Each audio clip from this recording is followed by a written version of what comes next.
really referring to only the thought. Thought process is the most surface element of your mind.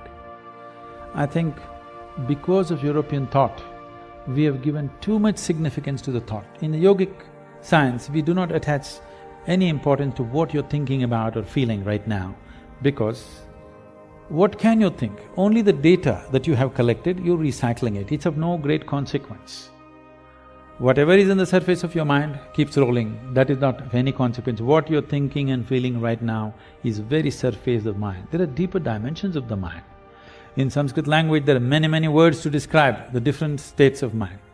But now there is one aspect of the mind, for lack of time and stuff, I'll leave those things. There is one aspect of the mind which we refer to as chitta. Chitta is the innermost core of the mind, which is your connection with what we are referring to as consciousness. If your chitta becomes conscious, if your chitta acquires a certain level of conscious control, if you acquire, now you have access to your consciousness. What we are referring to as consciousness is that dimension which is neither physical, nor is it electrical, nor is it electromagnetic. It is a quantum leap from physical to non-physical dimension. A non-physical dimension being the lap of the existence. It is the non-physical in whose lap the physical is happening. Physical is a small happening. In this cosmos, not even 2% or not even 1% is physical, rest is non-physical. This non-physical dimension, in the yogic terminology, we use a specific sound which is connected with that dimension. Today it's all very highly distorted. We call this Shiva. That means that which is not. When we say Shiva, we are not referring to some man sitting up there. We are talking about a dimension which is not, but it is in the lap of this dimension, everything that is happens. So if your chitta becomes even mildly conscious, your ability to not only communicate an idea or a thought, even to deliver something is possible. Physically deliver something is possible. So, is it a possibility? Definitely it is. Right now, can we teach it to all these people? In theory, yes. But are they willing to work towards it? That's a question mark. One big problem is, our education systems are such, we have glorified our thought to such a place. First, to bring that down itself will take time. To make them understand the stupidity of their thought, it will take a whole lot of time. Because everybody thinks they're smart, but actually the smartest thing about most people is their phone.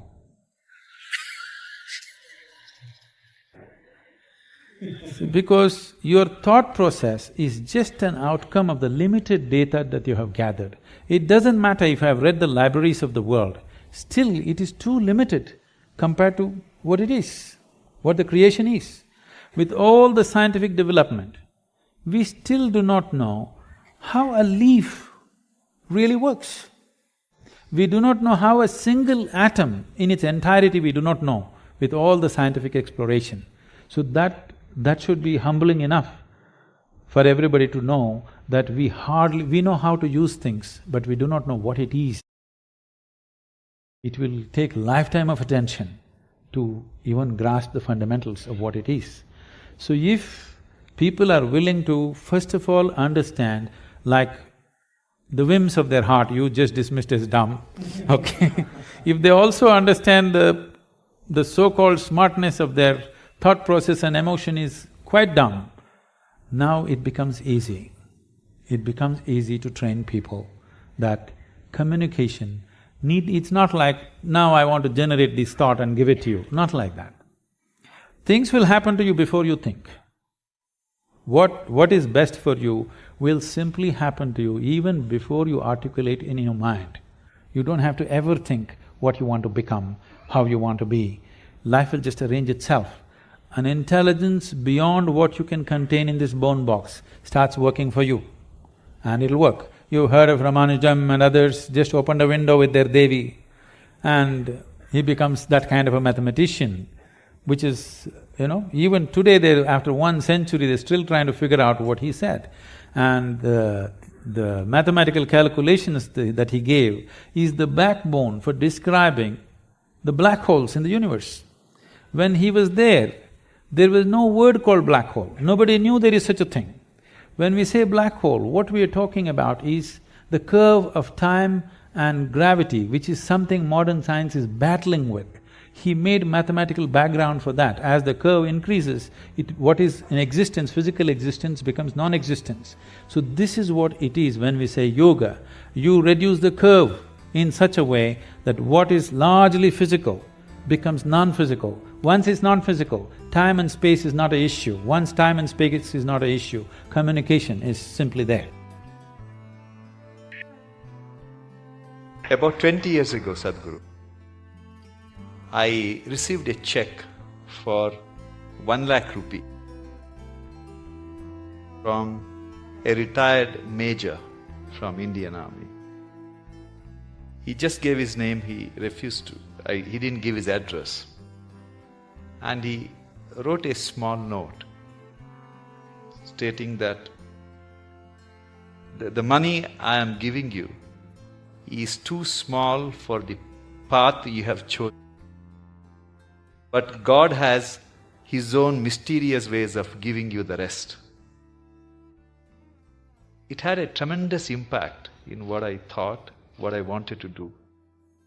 Is it because there is something called cosmic forces which are constantly trying to help society and doing, or it's something else which is influencing people to do something which is beyond their means? See, the ideas of something wants to help, something reaches out to you.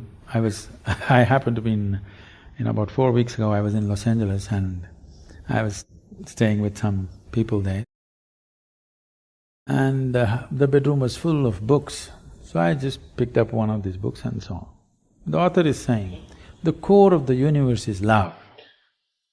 Well, why would the core of the universe be love? Because this thing has been always told to people, from heaven God loves you, all these people. See, if you're having a roaring love affair right now with somebody next to you, here, will you look up and ask for rays of love to come towards you? I'm asking. No, you made yourself in such a way nobody can love you. Now, only God can love you. If you say, God loves me, you must know you are such a pathetic, despicable case. If you made yourself in such a way, nobody can help loving you, you are a wonderful human being, isn't it? So, we need to understand, there is something called human thought and emotion, human needs, of emotional needs of love, care, touch, this. The cosmos, or what you're referring to as the source of creation or divine, or if you want to use the word God, because God personifies thing, we will refuse to use that word. Let us say whatever is the source of creation, which we are referring to as God generally by religious… Essentially, it is just an intelligence which is simply exploding into everything possible. If you're in rhythm with it, you will rise. If you're not in rhythm with it, it'll crush you. It has no love, it has no compassion, it has no intention of helping you, it has no intention of harming you, it has no nothing.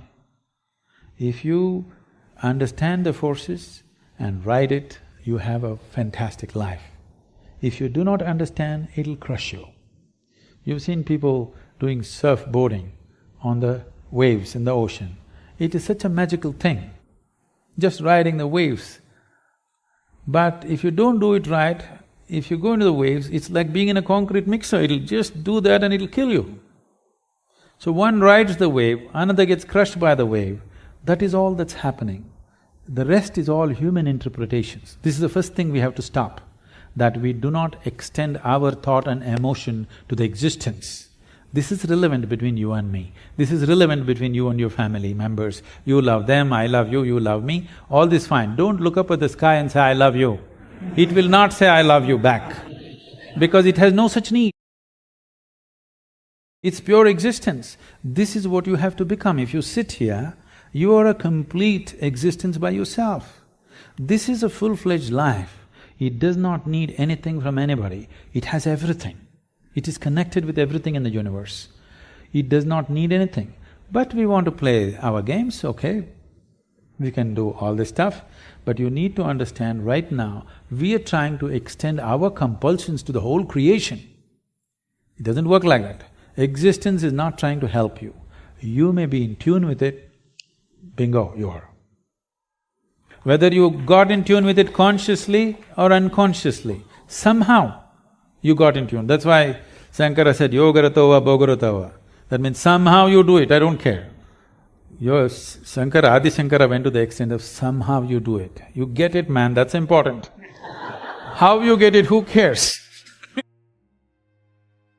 Sadhguru, I am constantly torn between my senior colleagues who are extremely skilled surgeons. Sadhguru, on the heart, there are some procedures which are done by very few people on this planet. I'll give an example. I do an operation called pulmonary endarterectomy. That's the blood clots from the leg goes to the lung arteries and it clogs up all the arteries. So 25 years ago, there was no cure for this. And once you're diagnosed, you're destined to die within a year. Today, people who are on home oxygen for 2 years, 3 years, you do the operation, they can go back to skydiving or they can go to scuba diving. That's the transformative effect. But there are only 50 surgeons, less than 50 surgeons in this world who can operate. And like this, we have some of my colleagues who are extremely gifted surgeons. They are in their 50s now. And some of them are constantly talking about retirement. Especially one surgeon who is an extremely gifted surgeon who can fix any damaged valve. He is single, he has no other commitments.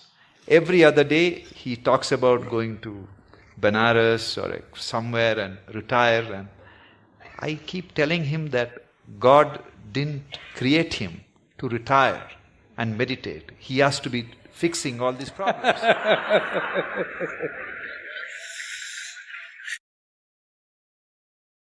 So he gives me extension every 6 months, Guruji. So at the end of 6 months, the usual rigmarole starts. He talks about retirement and everybody is depressed in the hospital. So how do you deal with this kind of people? You must give him a 1-year sabbatical with me.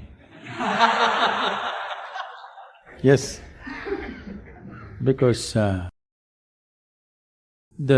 need or the idea of retirement enters anybody's mind because of the monotony of what they're doing, whatever it may be.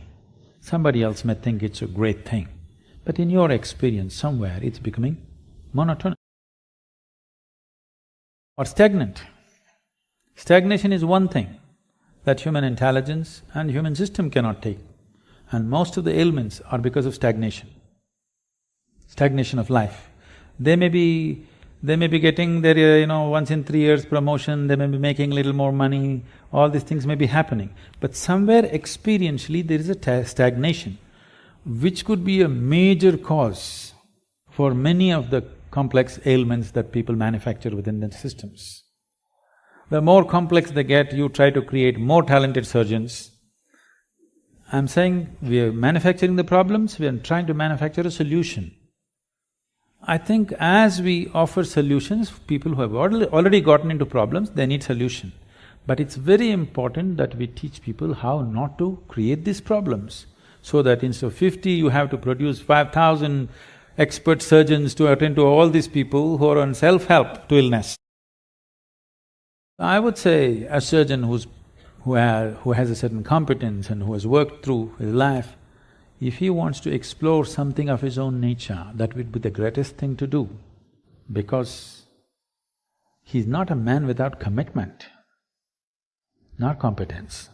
When competence and commitment is there, you should not run him through the rigmarole and destroy that possibility. It's important that he explores something of his own nature, which will make him… we don't know what he'll come up with. You cannot even estimate what he may come up with. I think a sabbatical is good. He may come up with something that you've not thought possible. I will convey your message, Sadhguru. I'm sure he's watching this program. Sadhguru, I believe that talent is something which is grossly exaggerated in success. When I was in medical school, I used to teach martial art. That was my passion. And every time a Bruce Lee's movie was released, all these school kids would come and join in hordes to martial arts schools. We used to call it Bruce Lee They're phenomenon. gone after 2 weeks. Yes. And I used to see some kids whose physique is meant for martial art, who have the natural flair, and I used to think, oh, this kid is going to get a black belt. And interestingly, Swamiji, after 6 months, they're never there.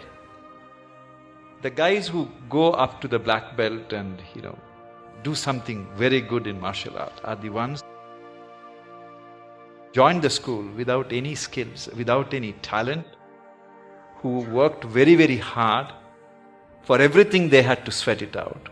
But in the end, they are the ones who succeed. How do you explain this phenomena? For a variety of reasons, let me not go beyond this. For a variety of reasons, a certain individual could be born with a certain flair, physical flair, mental flair, emotional flair, style. 5-year-old child, one has style, other is clumsy. So the one with the style is not going to become necessarily a fashion thing. Somebody else who seems to be clumsy may grow into something else. Like, you don't know when a woman is pregnant, the child within that womb, whether it's a sage or a sorcerer. Nor the woman know. No, the mother does not know whether she is producing a sage or a sorcerer or what. This is because… I use the word coherence because of modern science is using that word. Who you are here right now, as you sit, this is physics. Every subatomic particle is in constant contact with everything. What you call as cosmos is living life and it's a live mind.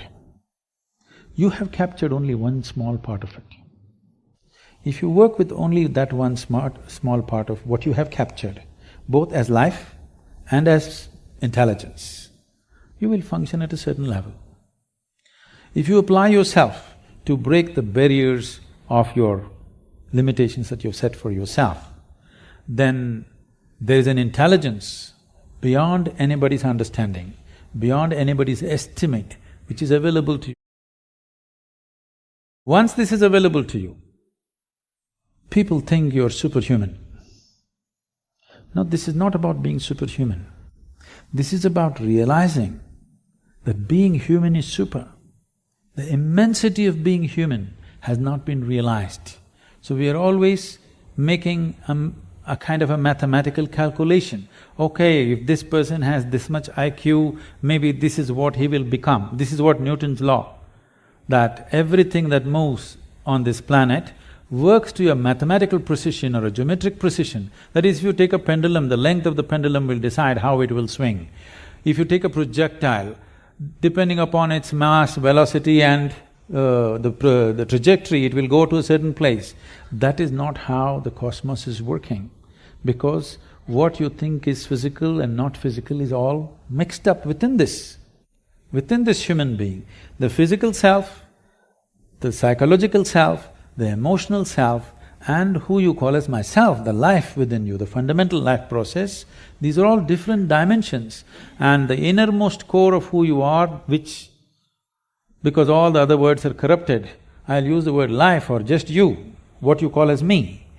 This, if you allow it, if you do not identify it with any form, with your physical form or with other different identities what you take on, it has a way of being cohesive or collaborative with everything around. When we say somebody worked hard, all he is trying to do is stretch his boundary of identity, isn't it? He's trying to stretch his boundary. If he succeeds to stretch his boundary, something that was he never thought possible or imagined that is within his competence or capability becomes his. Miraculously, I can show you hundreds of people who come to me, we prepare them for a certain period and then we initiate them. In 24 hours, you will see the shape of their face will change. Genetics are altered in 24 hours' time. You can see the photographic images, they have actually changed dramatically overnight simply because of a certain extension of their identity. So, in the Indian spiritual milieu, so when you say spiritual, we must understand this.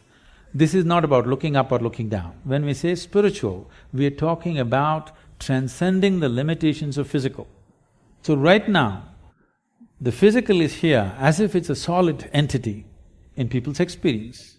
But modern physics is telling you and medical science is beginning to tell you, or if people don't understand, if they just hold their nose for 2 minutes, they understand that they are not an independent existence. It is in transaction, not just in terms of breath. Even on the level of subatomic particles, it's in constant transaction.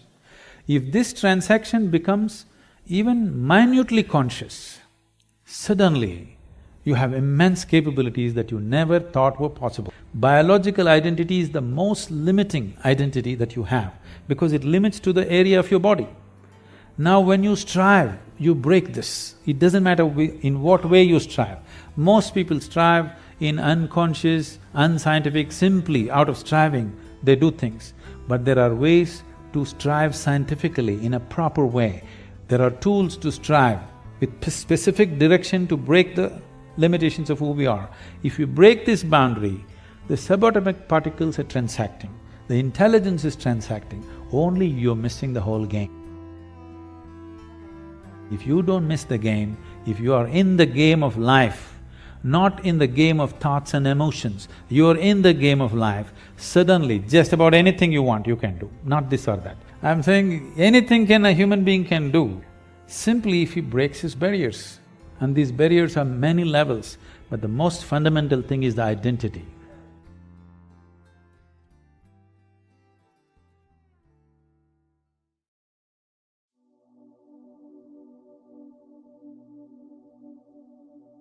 You take away negative thoughts. Don't identify any thought as negative because it's just a thought. Who told you it's negative? It's just a thought. You're making it up, maybe you like it. What's the problem?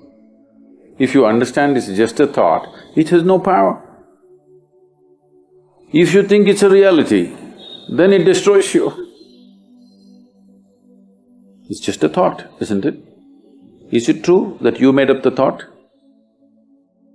No?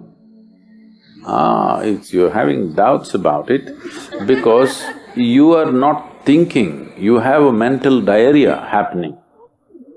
Yes, it's simply happening. The word thinking means you are exercising your thought process consciously, isn't it? Yes? Thinking means you are doing something consciously.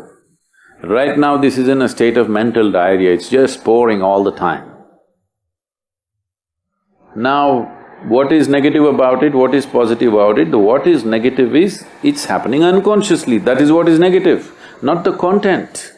You thought about a devil, that's negative, you thought about a god, that is positive, there's no such thing.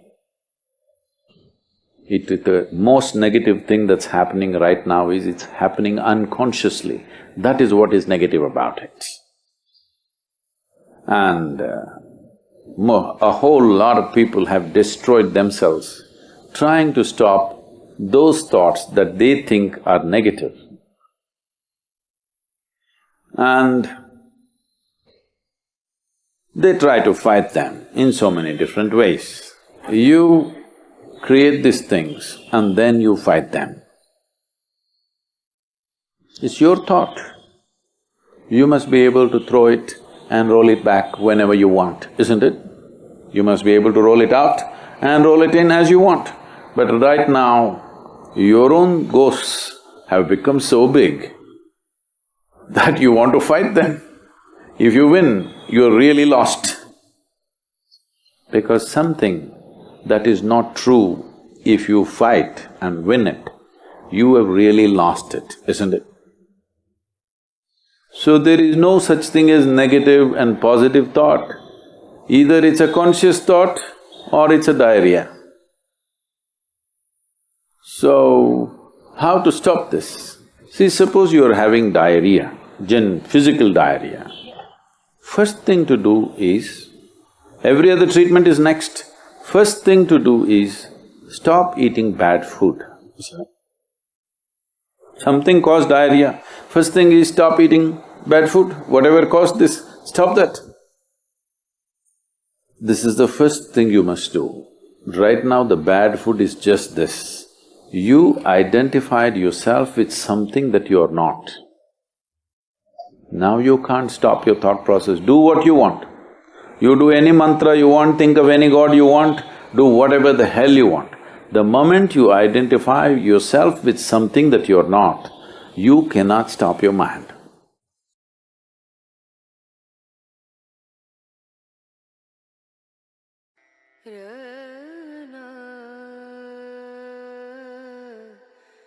Wonderful things are happening with Kaveri Calling. And UN Environment has included Isha Foundation in their compendium. So Karnataka government, this year they're giving us about 73 lakh saplings. Every one of us have to pitch in, only then there's a solution. Namaskaram, Sadhguru. I want to know what is happening on ground in Kaveri Calling project, and also I came across a few posts where they were writing negative things about Kaveri Calling. So I was wondering why people are writing things against Kaveri Calling. Because they're against everything.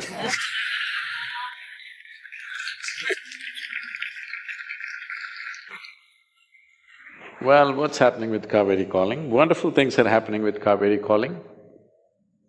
One thing is the UN agencies, UNCCD, that is, which is an agency set up for combating desertification in the world, has accredited Kaveri Calling, and we are almost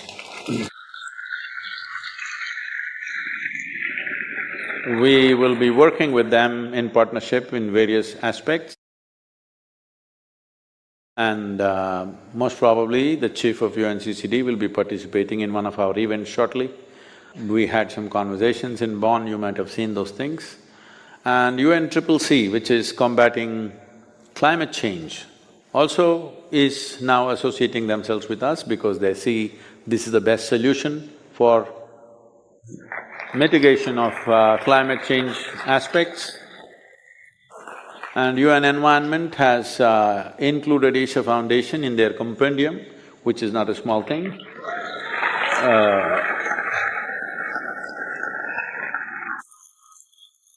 And Karnataka government is on the verge of issuing a government order. Right now, our teams and their working teams have been back and forth with various meetings, and they've agreed for the compensation. And they're giving not only compensation, they're also giving ₹5 per tree for those people who encourage the farmers to plant trees. ₹5 incentive. On the ground, we are looking at mechanics of setting this up. The saplings are being raised. Karnataka Forest Department is offering the 11 species of saplings that we need for this process. And our nurseries are raising saplings, and you must know, after Kaveri Calling, all our sapling production, nearly probably 40 or 45 lakhs, which would have lasted for a year for us normally in distribution, have all been taken away in a matter of 2 months by the farmer.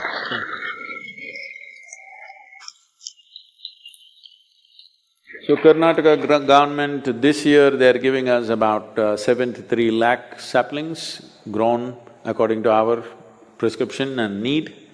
And from next year, they're offering 2 crore saplings. From the 2 years later, they're offering 8 crore saplings per year.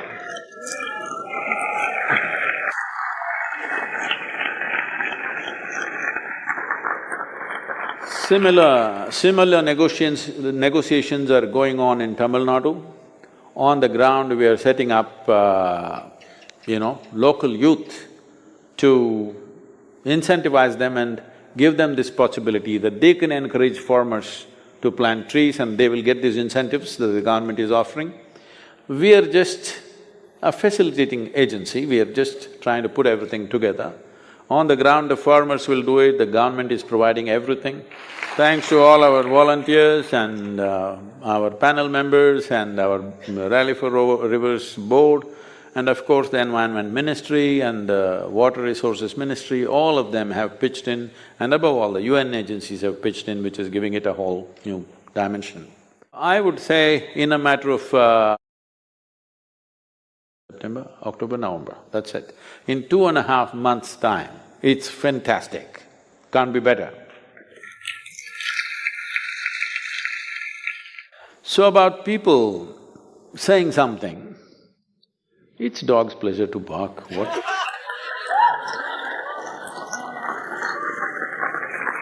No, I'm not using the word dog in a derogatory way, I love dogs. The nature of the dog is just that, it will wag its tail only to those people that are familiar to him. Anything unfamiliar, he will bark. Even if Shiva walks down the street, he will bark. But even if his owner is a thief, he will wag his tail. So familiarity is the only quality with which he expresses his approval. Anything unfamiliar, he will bark. In that sense, I am saying it's dog's pleasure to bark. I don't want to denigrate a dog.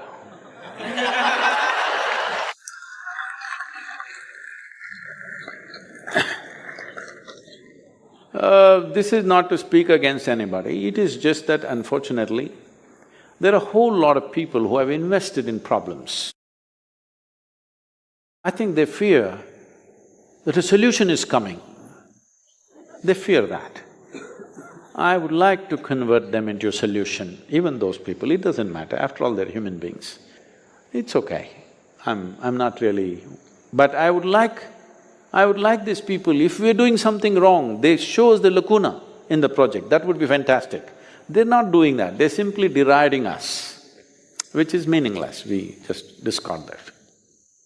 Because in their mind, they think, I have no qualification, I don't have a PhD in hydrology. Yes, that is what they're asking, literally. They're saying he doesn't have any qualification, who is he to say all this? Well, just listen to what I'm saying, if it makes sense, let's do it, if it doesn't make sense, please tell me something else. This is where I am. Immediately I will change if you make sense to me. And I don't care if you have a PhD, because it doesn't mean anything to me. People are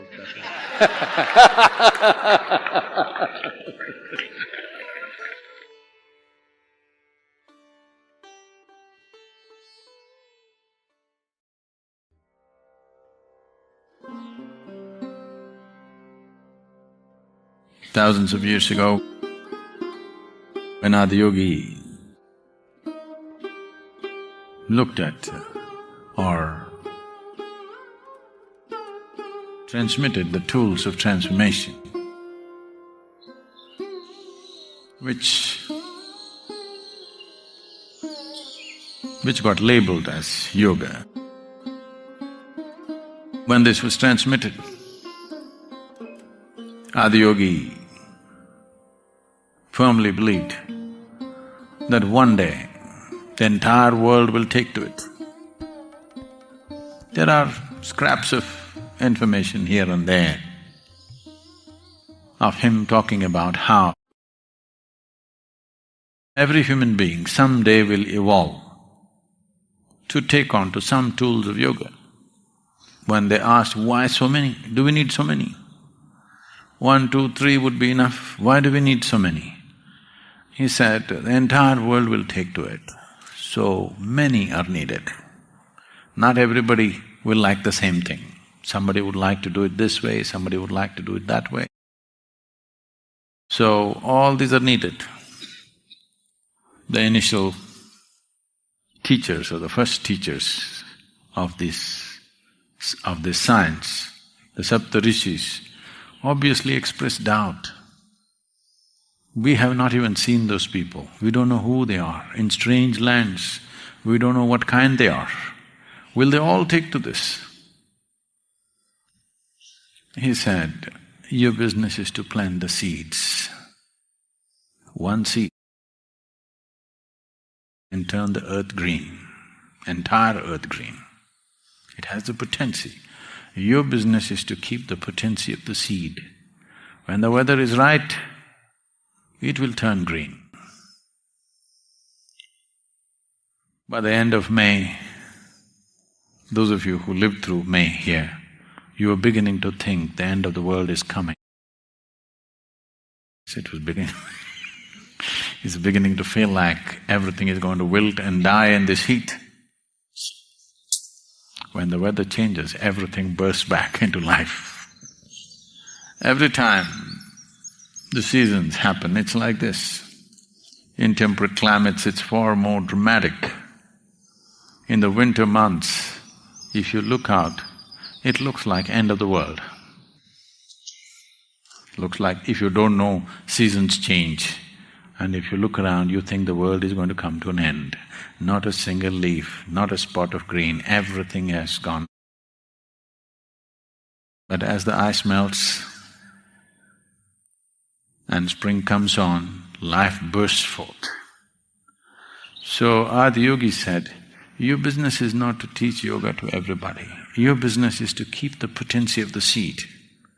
You keep the seed pure and strong.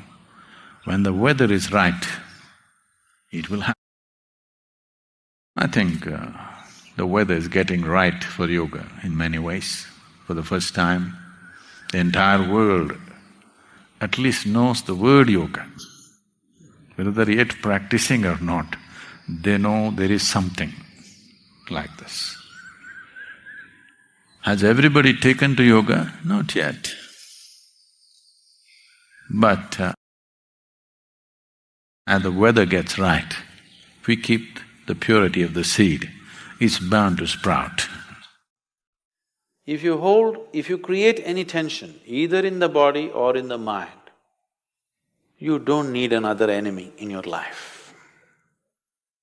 You will just slowly work against yourself, not just in terms of physical health, in many different ways, you understand? You will turn your own life energies against you. Today we know very clearly that people who are going through excessive tensions definitely are inviting ailments, there's no question about it. Medically it's a proven fact, isn't it? Much more than that is happening. You are not only inviting health or ill health situations, you are inviting a whole host of problems in the world. Because how or in what way you reverberate, accordingly you draw those type of situations towards yourself, those kind of people towards yourself, those kind of ultimate results to your own life. So, what we're talking about is not just about beating the stress, not talking about just being little more peaceful. If you want to create your life the way you want it, you need to take charge of certain fundamentals. Otherwise, you're just working your own energies against yourself. And this is not… when I said it's a formidable enemy, because the very source of creation is here. It's better, it's best that the source of creation is working for you, not against you, isn't it? So, no. This such a powerful thing It must be always working for you. If it works against you, you're finished. Nobody can save you, I'm telling you. If the very source of creation within you begins to work against you, nothing in this world is going to save you. So it's very, very important. It is not just about being little free from stress, being little more peaceful, little more happy, it's not about that. To create your life the way you want it, it's very important that first of all the body, then the mind, then the energies, these things are attended to with utmost care. This is as important as you going out and making money, creating your family, doing whatever, because all those things you may have and still you may be miserable, not only for yourself, you may be causing much misery to everybody around you. Not because you are good or bad, simply because you're ignorant of life. People are causing pain to each other, not because they're good or bad, they're just ignorant of the ways of life, isn't it? When whatever those people started nailing this man, it seems he said they know not what they're doing. All he's saying is ignorance is the only problem, isn't it? Not because they're evil, not because they're some devil's agents. Ignorance is the only problem. They know not what they're doing, that's the only problem, isn't it?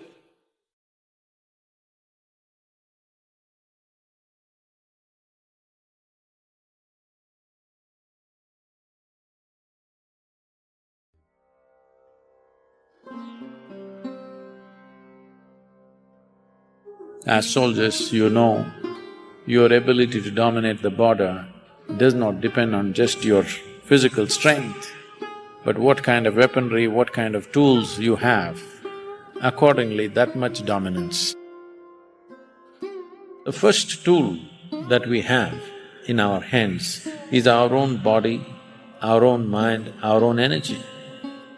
If these three things function at the highest level, whatever little things that are given to our hands will suddenly acquire a different significance. With small things, those who have control over their system do big things. Simply because this is the first tool that we have, this body, this mind, this energy. Bringing some mastery over that will make a world of difference, particularly for a soldier, because it's a demanding life, it's a lonely life. If one is not substantially organized within himself, then being alone is very difficult. A yogi is always alone by choice. Not because he doesn't get along with people, simply because he's so well organized, usually he doesn't find any company which is that well organized. So you choose to be alone because, you know, when one of the disciples asked Gautama the Buddha, is it good to walk in company or to walk alone? Gautama said, it's better to walk alone than to walk with a fool. It is so for a soldier also. It's better to be alone than to have a fool next to you, isn't it? If the fool is on the other side of the border, it's a good thing. If he's next to you, it's not a good thing. So, like a yogi, a soldier also has to learn how to integrate one's body, mind, energy in such a way that being alone is not a struggle. Because in that there is enormous strength, enormous. There's… a human being becomes phenomenal simply because his ability to organize himself in such a way that being alone is not an issue. Those who seek company all the time, compulsively, nothing wrong meeting and mingling and being in company with people, but if it's a compulsive need, you have to be with somebody or something, in that state, one becomes unnecessarily vulnerable. especially in the business that you are. Vulnerability could mean life or death. You take away negative thoughts. Don't identify any thought as negative because it's just a thought. Who told you it's negative? It's just a thought. You're making it up, maybe you like it. What's the problem? If you understand it's just a thought, it has no power. If you think it's a reality, then it destroys you. It's just a thought, isn't it? Is it true that you made up the thought? No? It's you're having doubts about it because you are not thinking, you have a mental diarrhea happening. Yes, it's simply happening. The word thinking means you're exercising your thought process consciously, isn't it? Yes? Thinking means you are doing something consciously. Right now this is in a state of mental diarrhea, it's just pouring all the time. Now, what is negative about it, what is positive about it? What is negative is, it's happening unconsciously, that is what is negative, not the content. You thought about a devil, that's negative, you thought about a god, that is positive, there's no such thing. The most negative thing that's happening right now is it's happening unconsciously. That is what is negative about it. And a whole lot of people have destroyed themselves trying to stop those thoughts that they think are negative. And they try to fight them in so many different ways. You create these things and then you fight them. It's your thought. You must be able to throw it and roll it back whenever you want, isn't it? You must be able to roll it out and roll it in as you want. But right now, your own ghosts have become so big that you want to fight them. If you win, you're really lost. Because something that is not true, if you fight and win it, you have really lost it, isn't it? So there is no such thing as negative and positive thought. Either it's a conscious thought or it's a diarrhea. So, how to stop this? See, suppose you are having diarrhea, physical diarrhea. First thing to do is, every other treatment is next. First thing to do is, stop eating bad food, isn't it? Something caused diarrhea, first thing is stop eating bad food, whatever caused this, stop that. This is the first thing you must do. Right now the bad food is just this. You identified yourself with something that you are not. Now you can't stop your thought process, do what you want. You do any mantra you want, think of any god you want, do whatever the hell you want. The moment you identify yourself with something that you're not, you cannot stop your mind.